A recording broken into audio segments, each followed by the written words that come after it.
Welcome to Let Me Fix This. Enjoy the video. In this video, I will show how to make zebra cake.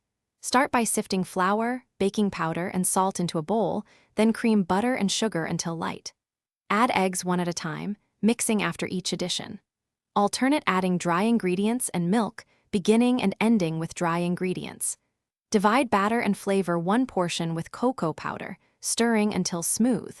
Use a spoon to layer batters into the center of a pan for zebra rings. Start by measuring 2 cups flour, 1 cup sugar, and 1 teaspoon baking powder with care. Soften 1 stick butter and beat gradually with sugar until pale and fluffy, then add 2 eggs one at a time. Alternate adding dry mix and 1 cup milk until just combined.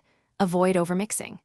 Split batter, stir 3 tablespoons cocoa into 1/2, and keep both batters smooth and lump-free before layering into the pan. If you are finding this video helpful, please subscribe and like to support more baking guides.